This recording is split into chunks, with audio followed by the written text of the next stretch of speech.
انس بن مالک رضی اللہ تعالیٰ عنہ روایت کرتے ہیں، سیدنا فاروق اعظم رضی اللہ تعالیٰ عنہ تلوار لے کے گھر سے نکلے۔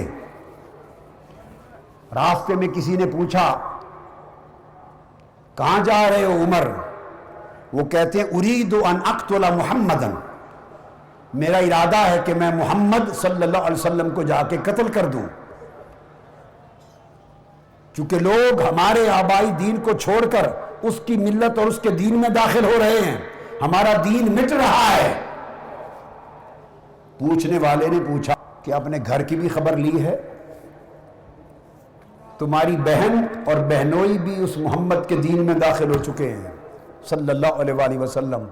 تلوار کے ساتھ واپس پلٹ گئے، گھر میں داخل ہوئے، کھڑکی کے قریب آواز سنی، آواز آ رہی تھی، دیکھا تو ان کی بہن سورہ طٰہٰ کی تلاوت کر رہی ہے۔ آگے بڑھے، اپنے بہنوئی پر حملہ آور ہوئے، وہ بھی مسلمان ہو چکے تھے، حملہ آور ہوئے تو آپ کی ہمشیرہ نے بڑھ کر دفاع کیا، ہمشیرہ کا چہرہ زخمی ہو گیا، خون بہنے لگا۔ ہمشیرہ نے اتنا جملہ بولا، بھائی عمر تو نے بڑا غضب کیا۔ اس جملے نے دل کی کایا بدل دی، اور پوچھا یہ کیا پڑھ رہے تھے؟ مجھے بھی دو میں پڑھوں۔ انہوں نے کہا نہیں، تمہارا جسم پاک نہیں ہے، غسل کرو، وضو کرو۔ پھر تھماتی ہیں قرآن کے اوراق، غسل کیا، وضو کیا، اس کے بعد سورہ طٰہٰ پڑھی۔ جب اس آیت کریمہ پر پہنچے، اننی انا اللہ لا الہ الا انا فاعبدنی واقم الصلاۃ لذکری، جب اس آیت کریمہ پر پہنچے تو دل کی کایا پلٹ گئی، ارادہ بدل گیا، توبہ نے جنم لے لیا۔ تو کہنے لگے اپنی ہمشیرہ کو اور بہنوئی کو، مجھے بھی محمد کے پاس لے چلو۔ یہ ایک روایت ہے جو انس بن مالک رضی اللہ تعالیٰ عنہ سے مروی اور زیادہ معتبر اور مستند روایت ہے، ان کے ساتھ گئے۔ اور دوسری روایت ہے کہ وہ ڈائریکٹ آقا کی بارگاہ میں تلوار کے ساتھ چلے گئے۔ کسی صحابی نے دیکھا تو آقا علیہ السلام کو اطلاع کی، یا رسول اللہ عمر تلوار لے کے آ رہا ہے۔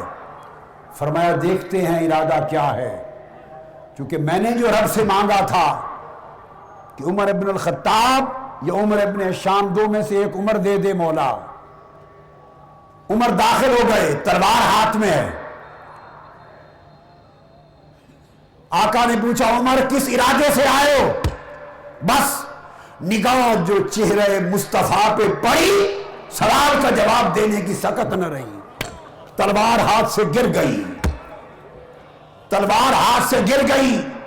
عرض کیا آقا آیا تو کسی اور ارادے سے تھا، آیا شکار کرنے تھا، لیکن چہرے نے خود شکار کر دیا ہے۔ تائب ہو کر قدموں پہ گر پڑے، حضور نے کلمہ پڑھا لیا۔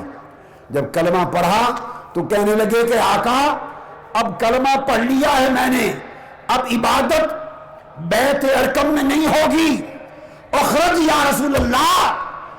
اب عمر قربانی دینا چاہتا ہے، اب نکلیے سینے کعبہ میں اور برسرعام اللہ کی توحید کا نعرہ بلند کیجئے۔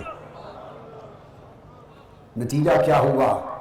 دیکھیے کہاں وہ غضب کی، عداوت کی کیفیت کہ تلوار لے کر شہید کرنے آئے ہیں، مگر جب توبہ ہوتی ہے تو وہ ارادہ شہادت، ارادہ قتل رکھنے والا عمر جب تائب ہو کر غلامی مصطفیٰ میں آتا ہے تو فرق نہیں رکھا جاتا، پھر اسی کے لیے کہا جاتا ہے کہ اب لو کان بعدی نبی لکان عمر، اگر میرے بعد کوئی نبی ہونا ہوتا تو وہ عمر ہوتا۔